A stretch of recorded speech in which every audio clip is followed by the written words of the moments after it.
You know they hurt you. You remember the disrespect. You remember the lies. You remember how small they made you feel. And yet, you still miss them. Not because they were good for you. Not because they treated you well. Not because the relationship was healthy. You miss them even after the pain. Even after the damage. Even after the scars. And that confuses you. You ask yourself, why do I miss someone who broke me? Why do I still think about them? Why do I feel attached to someone who caused me so much pain? Today, we are going to uncover the hidden psychology behind why you miss people who hurt you. This isn't weakness. This isn't stupidity. This is how the human brain survives trauma. And when you understand this, you stop blaming yourself. Let's begin. Section 1. You don't miss the person. You miss the emotional bond. Here is the first truth people struggle to accept. You don't miss the person. You miss the emotional bond. Your brain doesn't store memories like a camera. It stores them like a feeling archive. So when you think of them, you're not replaying facts. You're replaying emotions. The warmth you once felt, the comfort you once had, the hope you once believed in, the version of them you wanted them to be. Your mind selectively remembers the emotional highs, not the emotional damage. This is why even abusive relationships feel nostalgic. The brain confuses emotional intensity with emotional meaning. You're not missing who they were. You're missing how you felt before the hurt became permanent. Section 2. Trauma bonding. When pain creates attachment, one of the strongest psychological reasons you miss someone who hurt you is trauma bonding. Trauma bonding happens when love and pain are mixed together. Care and harm come from the same person. Safety and fear exist in the same relationship. Validation is followed by punishment. Kindness comes after cruelty. Your nervous system becomes addicted to the emotional cycle. High, low, high, low. This creates a powerful chemical bond in the brain, similar to an addiction. Dopamine spikes during affection. Cortisol spikes during conflict. The switch between these two becomes your emotional rhythm. So when the person disappears, your brain doesn't feel peace. It feels withdrawal. And just like any addiction, your mind craves the source of both pleasure and pain. That craving is what you call missing them. Section 3. The brain mistakes. Familiar pain for safety. Here is a painful truth.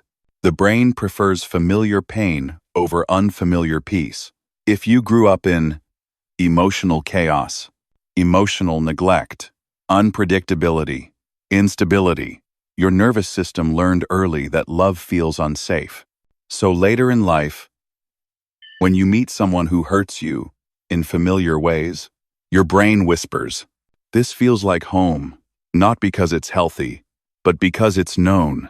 Peace feels boring to a traumatized nervous system. Consistency feels suspicious. Stability feels unfamiliar. So when you leave a painful relationship, your brain doesn't interpret it as safety. It interprets it as a loss of identity. You miss them because the pain felt recognizable. Section 4. You miss the version of yourself you were with them. This is one people rarely talk about. Sometimes, you don't miss the person. You miss who you were when you were with them. You felt desired. You felt chosen. You felt important. You felt connected. You felt seen, at least sometimes. Even if they hurt you, they also made you feel something powerful at one point. When they leave, a part of your identity leaves with them. You grieve. The future. You imagined. The person you were becoming. The life you hoped to live. The version of yourself that felt alive. That grief disguises itself as missing them. But really, you are mourning the loss of a version of yourself. Section 5. Intermittent reinforcement creates emotional addiction. Psychology has a powerful term for why inconsistent love is so addictive. Intermittent reinforcement. It means you don't get rewarded every time. And the brain becomes obsessed with unpredictable rewards. This is the same principle used in gambling. Slot machines, social media notifications, toxic relationships. You never knew when the affection would come. You never knew when the coldness would disappear. So your brain stayed hyper-focused. When it ended, your brain didn't just lose a person. It lost a dopamine pattern. And the craving you feel now isn't love. It's chemical withdrawal. Section 6. Your brain protects the abuser to protect itself. This is uncomfortable, but true. Your brain protects the person who hurt you to avoid the pain of reality. If your mind fully accepted, they chose to hurt me, it would have to also accept, I was unsafe with someone I trusted. That realization is emotionally catastrophic. So instead, the brain rewrites history. They weren't that bad. Maybe it was my fault too. They were struggling. They didn't mean it. Not because it's accurate, but because denial hurts less than betrayal. Missing them becomes a way for the brain to avoid fully processing the trauma. Section 7. Loneliness amplifies the attachment. After a painful breakup, loneliness acts like a magnifying glass. Silence replaces chaos. Empty time replaces emotional intensity, and your mind fills the void with familiar memories. At night, when distractions fade, when the world quiets down, when the nervous system slows, your attachment becomes louder. You don't just miss them. You miss being known by someone. Even if they hurt you, they once occupied a massive emotional space in your life. And the brain hates emptiness more than it hates pain. Section 8. You were emotionally invested, not emotionally valued. Another hidden truth. You missed the emotional investment, not the emotional return. You gave time, patience, forgiveness, energy, empathy, loyalty. Your brain hates the idea that all that emotional currency was wasted, so it keeps pulling you backward with thoughts like, if only they had changed, if only I tried harder, if only things worked out, not because it was good for you, but because your mind wants validation that the investment mattered. Section 9. The inner child still wants their approval. Often, missing someone who hurt you has nothing to do with the present. It has everything to do with the past. If you grew up seeking approval, feeling emotionally ignored, trying to earn love, being blamed, being abandoned, being invalidated, your inner child is still searching for proof that I'm lovable. End quote. So, when someone hurts you but occasionally shows love, your inner child attaches instantly. And even after the relationship ends, that child still wants one more moment of validation. What you call missing them is sometimes your inner child begging for emotional closure. Section 10. You confuse pain with love because pain was consistent. Some people grow up with emotional unpredictability, inconsistent care, unstable family dynamics. They learned early that love equals anxiety, love equals uncertainty, love equals fear of loss, love equals proving worth. So later in life, when they finally experience a relationship without pain, the brain feels bored. But when they experience pain again, it feels like love. Not because it is love, but because it is familiar emotion. And familiarity always feels safer to the traumatized nervous system. Section 11.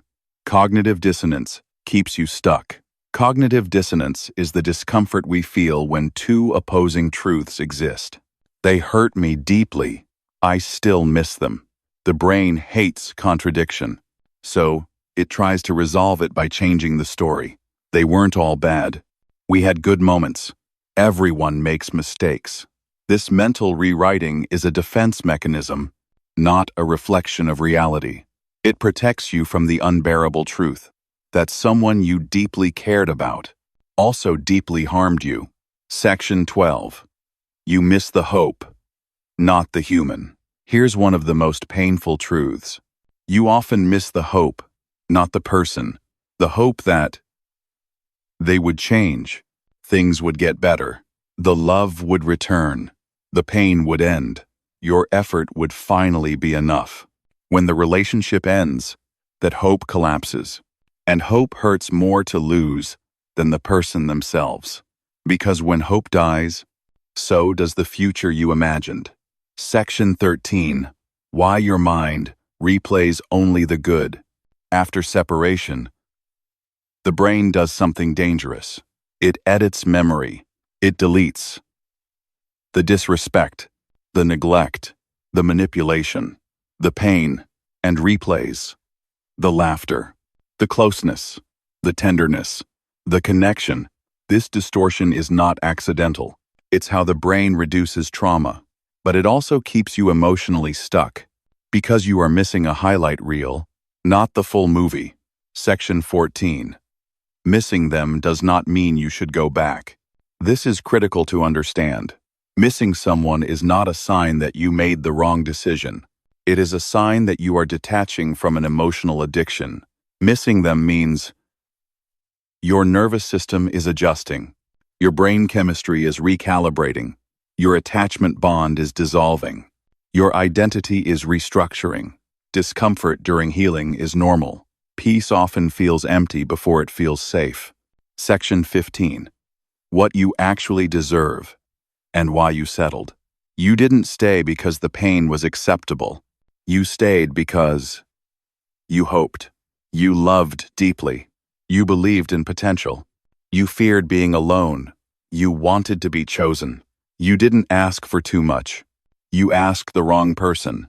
You deserved consistency, safety, honesty, respect, emotional stability, but you accepted chaos because you thought that was the price of love.